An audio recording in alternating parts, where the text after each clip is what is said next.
ये जब सवाल आया, मैं आपसे चाहूंगा, खास करके हम हर एक ने इन दिनों में, जैसे मैंने शुरू में आपसे कहा, प्रभु का आगमन नजदीक है। और जैसे जैसे प्रभु का आगमन नजदीक हो रहा है, अब बहुत से प्रचारक भी खड़े हो रहे हैं। पिछले दिनों में आपने देखा है, बहुत से कई अजीब काम करते हैं, कोई प्रचार करता है। और ऐसे जब बहुत से प्रचारक आपके सामने दिख रहे हैं, आपको कैसे मालूम, बहुत सी मिनिस्ट्रियां भी हैं, इस बड़े सुपरमार्केट में कैसे जाने कि कौन प्रभु का दास है। मैं ये क्यों आपसे बोल रहा हूं, इसमें मैं भी शामिल हूं। आपने, आपका कर्तव्य बनेगा कि हम सब, जो कोई अपने आप को पासवान या प्रचारक कहता है, आपने हम सब को छांट कर देखना, जांचना है कि ये परमेश्वर की ओर से है या ये शैतान की ओर से है। क्योंकि कलीसिया को कैसे ना कैसे गुमराह करने के लिए, मसीह में जो वो एकाग्रता है उस चीज को भंग करने के लिए शैतान पूरे जोर से कोशिश में लगा। इसलिए आपने परमेश्वर के वचन को ध्यान से सीखना है और सबको जांच कर देखना है कि क्या ये परमेश्वर की ओर से हैं या ये शैतान लेकर आया ताकि मेरे विश्वास को बर्बाद किया जाए। मसीह यीशु ने खुद ही, प्रभु यीशु ने खुद ही चौकस किया था कि बहुत से भेड़िया आएंगे और कैसे वेश में आएंगे वो भी कहा गया है। देखने वक्त तो सब यीशु का नाम का प्रचार करते हैं, बाइबल सबके पास है, अजीब और अचंबे काम हो रहे हैं। ऐसे में कैसे मालूम, कई जगह तो कोई अचंबे काम नहीं, कई जगह में तो अचंबे कामों की इतना जोर से हो रहा है। तो कैसे जाने इसमें से सच कौन है, इसमें से झूठा कौन है? उसके लिए एक ही तरीका है, सच्चे मन से प्रार्थना के साथ हर एक को वचन के नाप से तोल कर देखें। आपके हाथ में वचन है, आपकी भाषा में है, इस वचन को लेकर आपने तोल कर देखना है कि यह परमेश्वर की ओर से है या नहीं है। बहुत तेरे तो, अब आप देखें इनमें से जो गलत हैं उनकी खूबियां क्या है, वो चीजों को हम जरा देख लें। दूसरा थिस्सलुनी 2 का 9 और 10, मैं आपके सामने कुछ आयतें पढ़ रहा हूं और आप ये आयतों को लिख भी सकते हैं ताकि आप इन आयतों के अनुसार नाप कर देखें। दूसरा थिस्सलुनी 2 उसका 9 और 10, उस अधर्मी का आना शैतान के कार्य के अनुसार सब प्रकार की झूठी सामर्थ और चिन्ह और अद्वैत काम के साथ, और नाश होने वालों के लिए अधर्म के सब प्रकार के धोखे के साथ होगा, क्योंकि उन्होंने सत्य के प्रेम को ग्रहण नहीं किया जिससे उनका उद्धार होता। और इसी कारण परमेश्वर ने एक भटका देने वाली सामर्थ को भेजेगा ताकि वे झूठ की प्रतीति करें, और जितने लोग सत्य की प्रतीति नहीं करते वरन अधर्म से प्रसन्न होते हैं वे दंड पाए। पर हे भाइयों और प्रभु के लिए प्रिय लोग, प्रभु के प्रिय लोगों, चाहिए कि हम तुम्हारे विषय में सदा परमेश्वर का धन्यवाद करते रहें कि परमेश्वर ने आदि से तुम्हें चुन लिया कि आत्मा के द्वारा पवित्र बनकर और सत्य की प्रतीति करके उद्धार पाओ। इन अंत के दिनों में जब ये ऐसे आ रहे हैं, बहुत से आ रहे हैं, आप और मैं और आपने और मैंने जांच कर देखना, क्योंकि बहुत से अजीब काम भी होंगे। आपके कलीसिया में अचानक से अजीब काम शुरू हो जाएंगे, बीमार ठीक होने लगेंगे, और ये सब आप देखोगे तो वाह, परमेश्वर क्या बड़े बड़े काम इन दिनों में कर रहा है। ध्यान रखे, चाहे अजीब काम हो चाहे वचन सिखाया जा रहा हो, हर एक को आपने जांच कर देखना है ताकि उससे मालूम चले कि यह परमेश्वर कर रहा है या अंधकार की शक्ति कर रही है। आगे पढ़िए, पहला यूहन्ना 1 का 5 से 7। पहला यूहन्ना, मैं आपके सामने कुछ आयतें रखूंगा। पहला यूहन्ना 1 का 5 से 7, जो समाचार हमने उससे सुना और तुम्हें सुनाते हैं वह यह कि परमेश्वर ज्योति है और उसमें कुछ भी अंधकार नहीं। यदि हम कहें कि उसके साथ हमारी सहभागिता है और फिर अंधकार में चले तो हम झूठे हैं और सत्य पर नहीं चलते हैं। इधर मैं दोबारा आपके लिए पढ़ रहा हूं। जो समाचार हमने उससे सुना और तुम्हें सुनाते हैं वो ये है कि परमेश्वर ज्योति है और उसमें कुछ भी अंधकार नहीं। यदि हम कहें कि उसके साथ हमारी सहभागिता है और फिर अंधकार में चलें तो हम झूठे और सत्य पर नहीं चलते। इस आयत से आपको क्या समझ में आया कि जो कोई प्रभु की सेवा करता है उसमें मसीह का स्वभाव दिखना चाहिए। आज इसी नाप से आपने हम सबको नाप कर देखना है, मुझे भी शामिल कर कि जिसको आप सेवक कहते हैं क्या उसमें मसीह का स्वभाव दिखता है। अगर मसीह का स्वभाव उसमें नहीं दिखता, मैं आपको चौकस करना चाहता हूं, ऐसे व्यक्तियों से आप बच कर रहें। ज्योति का प्रचार करते हैं, खुद अंधकार में रहते हैं, तो वो कैसे बात बनेगी। एक सेवक में मसीह का स्वभाव दिखना है। आपने मसीह यीशु को देखना है और फिर ये सेवक को भी देखना है। क्या इसमें मसीह का स्वभाव दिखता है या नहीं दिखता है। अगर नहीं दिखता तो ये व्यक्ति शायद प्रभु का दास नहीं है। अपने आप को कहता जरूर है कि मैं पासवान हूं, लेकिन स्वभाव से मालूम चल जाएगा ये प्रभु का दास है नहीं।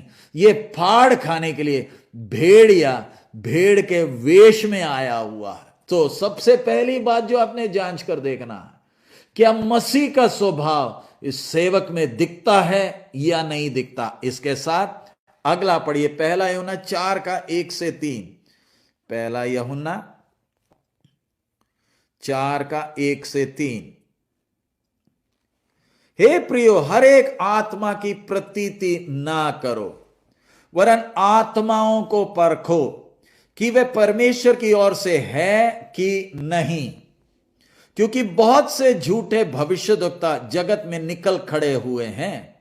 परमेश्वर का आत्मा तुम इस रीति से पहचान सकते हो कि जो कोई आत्मा मान लेती है कि यीशु मसीह शरीर में होकर आया है, वह परमेश्वर की ओर से है, और जो कोई आत्मा यीशु को नहीं मानती वे परमेश्वर की ओर से नहीं, और वही तो मसीह के विरोधी की आत्मा है, जिसकी चर्चा तुम सुन चुके हो कि वह आने वाला है और अब भी जगत में है।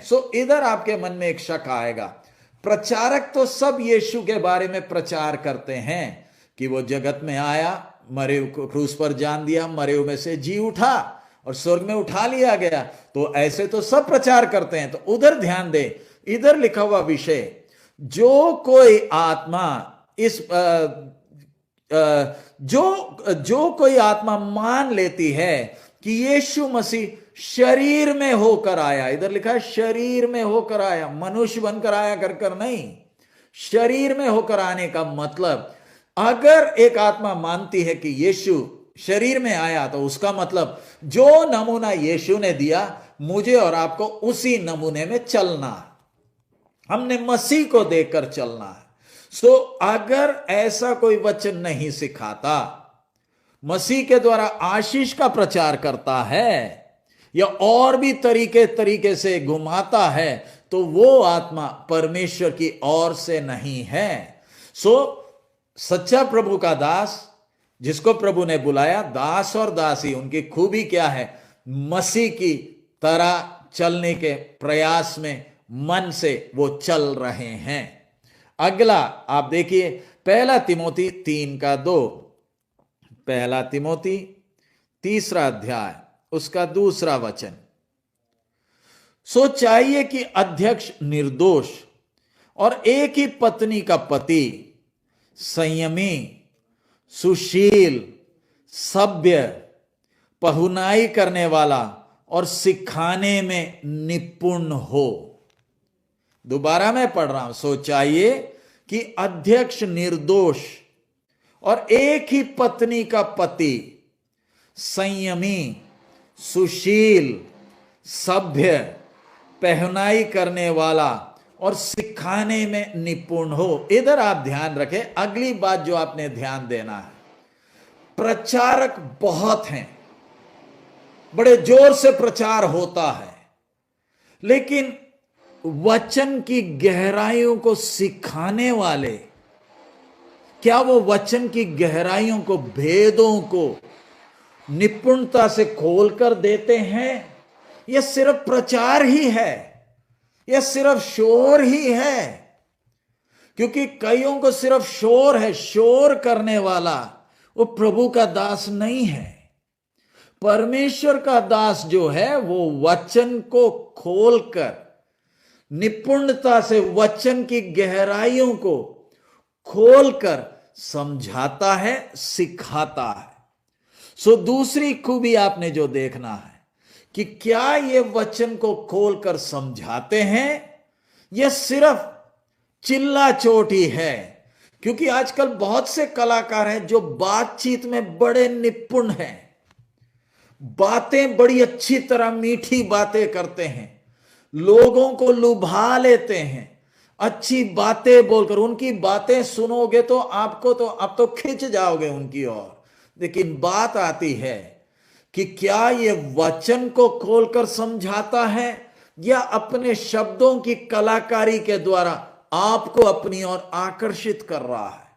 ये दूसरा चिन्ह है जो आपने पहचानना है। अगर प्रभु का दास है तो परमेश्वर उसको वचन खोलकर लोगों को सिखाने में, गहराइयों को लोगों के सामने प्रकट करने में परमेश्वर की आत्मा सहायता करती है, ताकि कलीसिया बलवंत हो जाए। जो ये निपुण बातें करते हैं, कलाकारी करते हैं, वो लोगों को प्रभु की ओर नहीं खींचते, वो लोगों को अपनी ओर आकर्षित करते हैं। वो प्रभु के नजदीक जाने के बजाय ये व्यक्ति विशेषों के पास खिंच जाते हैं। ऐसे व्यक्तियों से बचकर रहना। नंबर 3, यूहन्ना 12 का 18 और 19। यूहन्ना 12, यूहन्ना रचित सुसमाचार 12वां अध्याय, उसका 18 और 19। इसी कारण लोग उससे पेट भरने, भेंट करने के को आए थे, क्योंकि उन्होंने सुना था कि उसने ये आश्चर्य काम दिखाया है। तब फरीसी ने आपस में कहा, सोचो तो सही कि तुमसे कुछ नहीं बन पड़ता। देखो संसार उसके पीछे हो चला है। सो इधर फरीसी की बातें आप सुनो। तब 17 से, तब भीड़ के लोगों ने जो उस समय उसके साथ थे ये गवाही दी कि उसने लाजर को कब्र में से बुलाकर मरे हुओं में से जिलाया था। इसी कारण लोग उससे भेंट करने को आए थे, क्योंकि उन्होंने सुना था। अब इधर प्रभु यीशु के बारे में बात, उन्होंने सुना था कि लाजर मरे हुए में से जी उठा है। यह सुनकर भीड़ यीशु के पीछे आ गई। अब हम देखते प्रभु यीशु की सेवकाई में जैसे जैसे सेवकाई बढ़ती गई, आश्चर्य काम कम होते गए, इसलिए भीड़ भी कम होते गई और वचन की गहराइयां खोलने लगे। सो इधर आज आप देखें तो अगर बहुत दुनिया आश्चर्य कामों को देखकर एक व्यक्ति विशेष के पीछे पड़ी है, तो आपने उधर ही लाल झंडा ऊपर कर लेना कि यह परमेश्वर का अभिषिक्त नहीं है। लोग इसके आश्चर्य कामों को देखकर इसके पीछे आ रहे हैं, वचन के लिए नहीं आ रहे हैं। यह भेड़िया है जो भेड़ों को गुमराह करने के लिए शैतान के द्वारा अभिषिक्त होकर आया है। क्योंकि कई लोगों का कहना है कि आश्चर्य काम प्रभु ने भी किए थे, तो इन आश्चर्य कामों के द्वारा प्रभु लोगों को आकर्षित कर रहा है। ध्यान रखे, प्रभु यीशु ने आश्चर्य काम किए, बाद में जब वचन की गहराई आ गई, लोग छोड़कर जाने लगे। तो आजकल बहुत से लोग आश्चर्य काम करते हैं जिससे भीड़ आती है, और ये भीड़ों की संख्या बनाए रखने के लिए ये वचन की गहराइयों में नहीं जाते हैं, क्योंकि वचन की गहराई में जाने लगे तो भीड़ की संख्या कम हो जाएगी। इसलिए फिर इन लोग इसी चीज को आगे दोहराते रहते हैं ताकि भीड़ की संख्या बनी रहे। ध्यान रखें, शैतान की चालाकी कहां पर है। तो किसी के पीछे चंगाई को देखकर भीड़ जा रही है, आप अपने आप को बचा कर रखें कि ये परमेश्वर की ओर से नहीं, ये व्यक्ति अपनी मीठी चिकनी चुपड़ी बातों के द्वारा आपके विश्वास को, कीमती बहुमूल्य विश्वास को उजाड़ डालेगा। आपने अपने विश्वास की रखवाली करना है। अगला हम देखते हैं मत्ती 15 का 12 से 14। मत्ती 15, मत्ती रचित सुसमाचार 15वां अध्याय, उसका 12 से 14 में पढ़ रहा हूं। तब चेलों ने आकर उससे कहा, क्या तू जानता है कि फरीसियों ने यह वचन सुनकर ठोकर खाई? उसने उत्तर दिया, हर पौधा जो मेरे स्वर्गीय पिता ने नहीं लगाया उखाड़ा जाएगा। उनको जाने दो, वे अंधे मार्ग दिखाने वाले हैं, और अंधा यदि अंधे को मार्ग दिखाए तो दोनों गड्ढे में गिर पड़ेंगे। मैं दोबारा प्रभु यीशु के वचन को आपके सामने रख रहा हूं ताकि आप उसकी गंभीरता को समझें। तब चेलों ने आकर उससे कहा, क्या तू जानता है कि फरीसियों ने यह वचन सुनकर ठोकर खाई? उसने उत्तर दिया, हर पौधा जो मेरे स्वर्गीय पिता ने नहीं लगाया उखाड़ा जाएगा। उनको जाने दो, वह अंधे मार्ग दिखाने वाले हैं, और अंधा यदि अंधे को मार्ग दिखाए तो दोनों गड्ढे में गिर पड़ेंगे। अब अगली चिन्ह को जो आपने ध्यान देना, इधर फरीसियों को जरा ध्यान दे। प्रभु यीशु की बातों से वो ठोकर खा गए, वो मन ठोकर खा रहे हैं। ये भेड़िए का अगला चिन्ह, आप इसकी गलती बोल नहीं सकते हैं। ये अपनी गलती को मानेगा नहीं। अगर आपने इसकी गलती को बोला, इसको कहीं डांट लगा दी या इनको वचन से कुछ बात समझाया, ये ठोकर खाकर बिगड़ जाते हैं और फिर असली रंग इनका दिखता है। जो सेवक डांट खाने को तैयार नहीं है, जो सेवक अपने आप को अनुशासन के अधीन करने को तैयार नहीं है, उधर सवाल उठ जाता है, क्या ये परमेश्वर का दास ही है या ये भेड़िया है? फरीसियों को देखें, प्रभु यीशु की बात से ठोकर खा गए। सो हम सेवकों का मन अगर प्रभु के दास हैं तो हमारी गलती कोई बताए, मानने के लिए तैयार रहना है। अगर कोई हमें ताड़ना दे, उसको स्वीकार करने का मन होना है। नहीं है तो अगर वो बात स्वीकार करने को हम तैयार नहीं हैं, अपनी गलती को मानने को तैयार नहीं हैं, भड़क जाते हैं, तो सेवक हो चाहे मैं भी हूं, अगर मेरी कोई गलती बता रहा है, मेरे अंदर अगर उस व्यक्ति के प्रति नफरत आ रहा है, तो मैंने अपने अंदर की आत्मा को जांचना है कि ये मेरी आत्मा कहीं दूसरी आत्मा मेरे अंदर प्रवेश तो नहीं कर गई।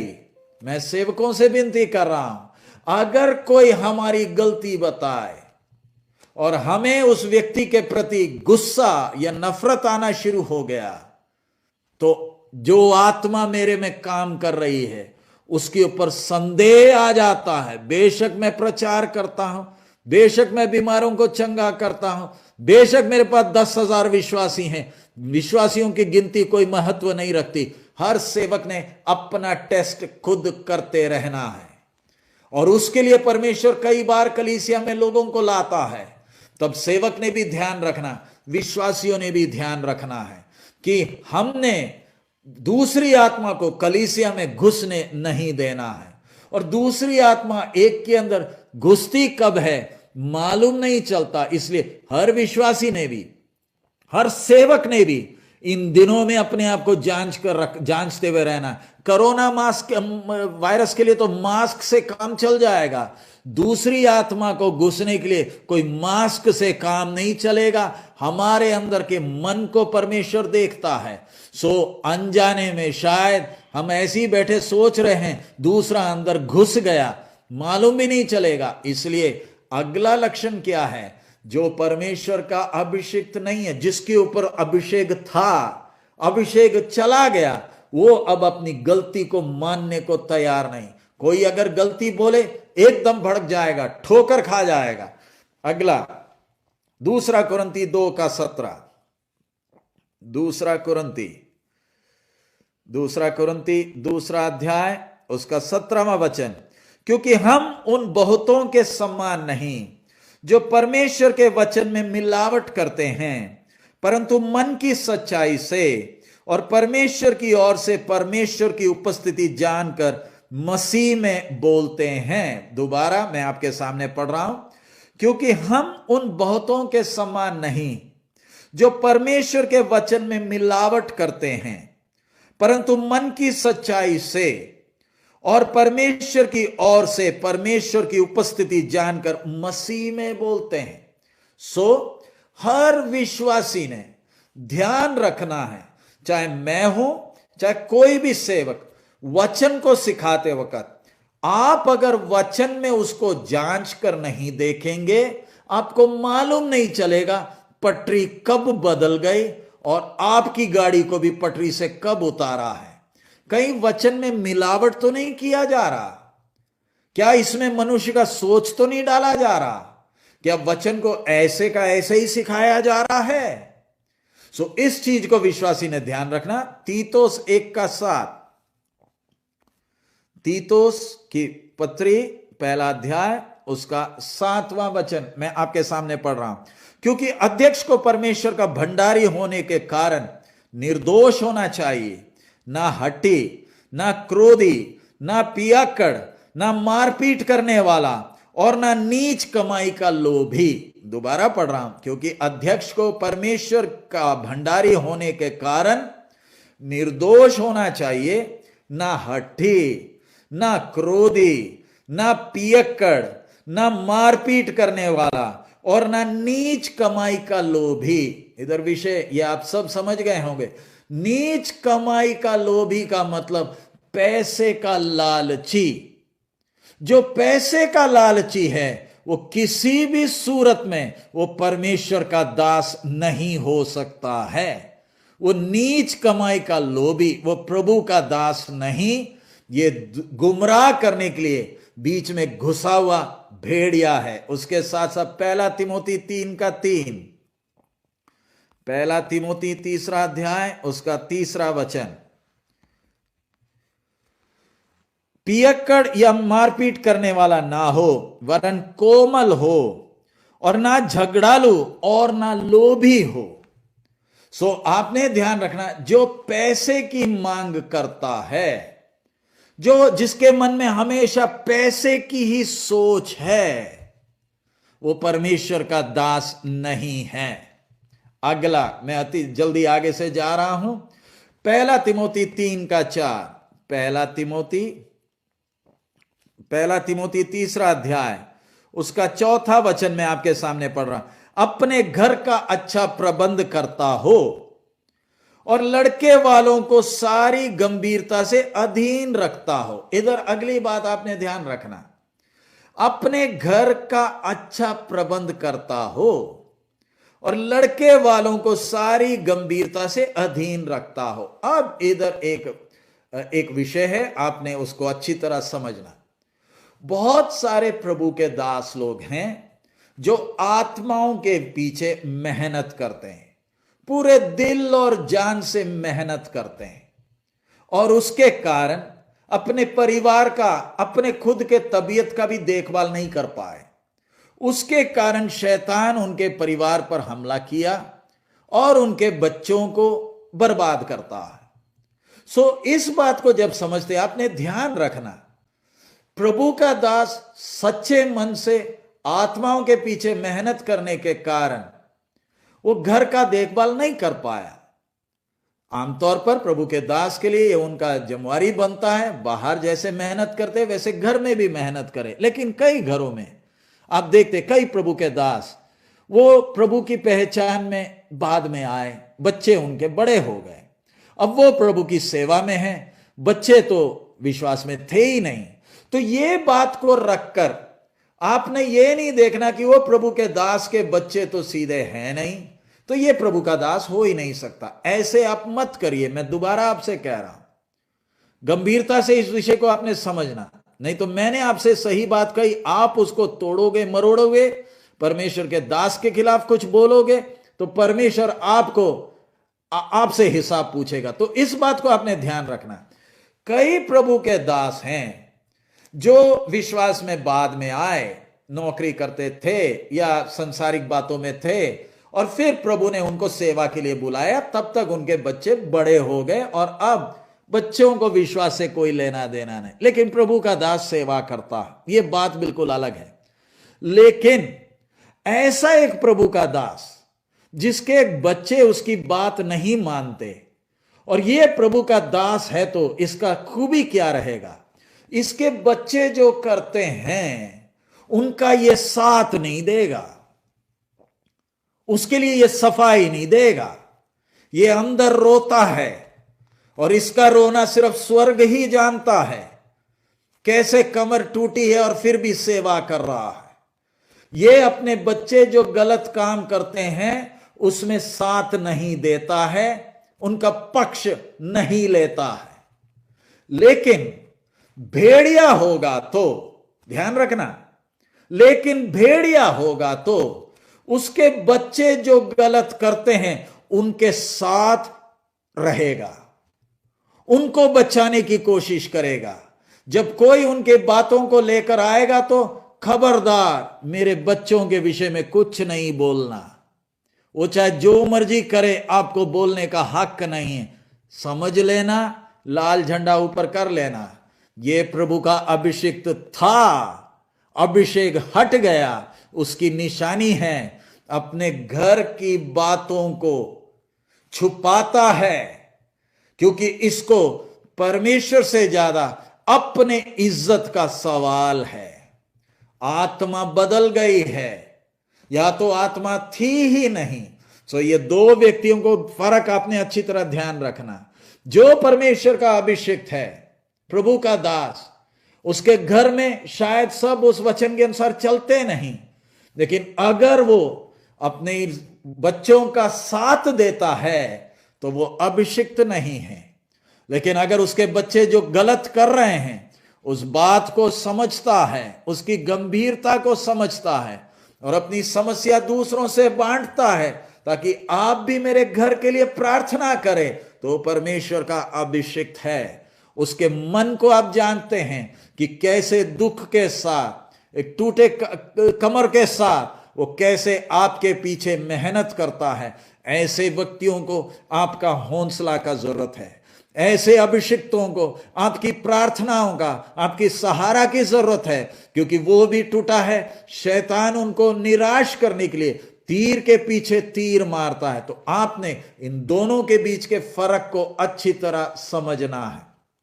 अगला 1 तिमोथी 3:11 हम पढ़ रहे हैं। इसी कारण से स्त्रियों को भी गंभीर होना चाहिए, दोष लगाने वाले ना हो, पर सचेत और सब बातों में विश्वास योग्य होना चाहिए। मैं अब प्रभु के दास, ये परमेश्वर का दास है कर कर कैसे मालूम, उसकी झलक उसके पत्नी के द्वारा दिखती है। मैं दोबारा पढ़ रहा हूं। इसी प्रकार से स्त्रियों को भी गंभीर होना चाहिए, दोष लगाने वाली ना हो, पर सचेत और सब बातों में विश्वास योग्य होना चाहिए। तो इधर प्रभु का दास, ये प्रभु का दास है कर कर कैसे मालूम, इनके पत्नियों को ध्यान दें, उनका व्यक्तित्व कैसा है, उनका आचरण कैसा है, जो दूसरों के सामने खड़े होकर वचन बोलता है, उसके घर का माहौल कैसा है। कई घरों में, जैसे मैंने पहले बताया, प्रभु का दास ही अकेला प्रभु की पहचान में आए, बाकी तो कोई विश्वास में है ही नहीं, उनकी बात मैं नहीं कर रहा। लेकिन कई घरों में प्रभु का दास सेवा करता है, पीछे से पत्नी सेवा को उजाड़ डालती है, ऐसे में प्रभु का दास का भी उसमें हाथ होता है। क्योंकि जिधर कठोर करना है, जिधर लकीर खींचना है, ये लकीर ना खींचने के कारण कलीसियाएं बर्बाद होती हैं। आज बहुत सी जगहों में प्रभु के दासों की पत्नियों ने सेवकाई को उजाड़ डाला है, और हम उनकी पत्नियों का अकेला दोष नहीं दे सकते, उसमें उस सेवक का भी हाथ है जिसने बात को इतनी बढ़ने तक दी है। सो ये सारी बातें एक प्रभु के दास प्रभु का अभिषिक्त है या नहीं, उसके लक्षण हैं। अगला, पहला तिमोथी 3:7, और बाहर वालों में भी उसका सुनाम हो, ऐसा ना हो कि निंदित होकर शैतान के फंदे में फंस जाए। अब इधर अगले बात को ध्यान देना। आज बहुत से सेवक हैं, प्रसिद्ध हैं, बहुत भीड़ उनके साथ है, कईयों के साथ थोड़े, कईयों के साथ ज्यादा है। तो आपने इधर पहचानना है, ये प्रभु का दास है करके कैसे मालूम? जो प्रभु का अभिषिक्त नहीं है, वो अपने लोगों को, जो भी उसके झुंड है, उनकी सोच को ये कैसे बनाता है? क्या उनको इस नजर से सिखाता है कि हम ही ठीक हैं, बाकी सब गलत हैं, बाकी किसी को बात, किसी का ही प्रचार सुनना नहीं, किसी को घर में घुसने नहीं देना, किसी की मीटिंग में नहीं जाना, हम ही ठीक हैं, बाकी कोई ठीक नहीं है? अगर ऐसा अपनी कलीसिया को तैयार करता है, ऐसी सोच अपनी कलीसिया में डालता है, तो ध्यान रखें, यह परमेश्वर का अभिषिक्त नहीं है। दोबारा मैं कहता हूं, जो अपने झुंड को इस मन से तैयार करता है कि हम ही ठीक हैं, बाकी कोई ठीक नहीं है, ऐसे लोगों की कलीसिया के विश्वासी का खूबी क्या होता है? वो भी उस अकड़ से चलते हैं कि हम ही ठीक हैं, बाकी कोई ठीक नहीं। ऐसे में आपने जांच कर देखना, इनका अगुवा कौन है जिसने इनके मनों को ऐसे तैयार किया। ध्यान रखना, कलीसिया एक ही है, एक ही है। हम भी लोगों के सामने हाथ जोड़कर बोलते हैं, यह ना सोचिए कि मारानाथा ही ठीक है। प्रभु ने और कितने सेवकों को खड़ा किया जो मारानाथा में नहीं है। इसका मतलब यह नहीं कि वो सब शैतान के हैं और हम ही ठीक हैं। जो ये बोलता है कि मारानाथा ही ठीक है, जो ये सिखाता है कि मारानाथा का ही बपतिस्मा बिल्कुल ठीक है, संभल कर रहना, शायद ये परमेश्वर का दास नहीं है। इस बात को ध्यान रखना। आज बहुत सी कलीसियाएं, बहुत से विश्वासी परेशान हैं। वो दूसरों का वचन भी सुनना चाहते हैं, लेकिन उनको डरा कर धमका कर रखा जाता है, और किसी का सुनना नहीं, और किसी के प्रोग्राम में नहीं चले जाना। चले गए तो क्या क्या नहीं हो जाता। बचकर रहे। प्रभु के दास का सोच क्या है? मैं भी अपना छोटा सेवा कर रहा हूं, प्रभु दूसरों को भी इस्तेमाल कर रहा है। प्रभु की कलीसिया ने उन्नति करना है, वचन अच्छी तरह सिखाना है कि कौन सही है, कौन गलत है, वो कलीसिया के विश्वासी ने तय करना है। सेवक नहीं तय करता, विश्वासी तय करता है वचन के अनुसार कौन सही है, कौन गलत है। सो आपने इस बात को जांचना है। अगला, दूसरा तिमोथी 3:5, दूसरा तिमोथी 3 अध्याय 5वां आयत। वे भक्ति का भेष तो धरेंगे पर उसकी शक्ति को ना मानेंगे, ऐसों से परे रहना है।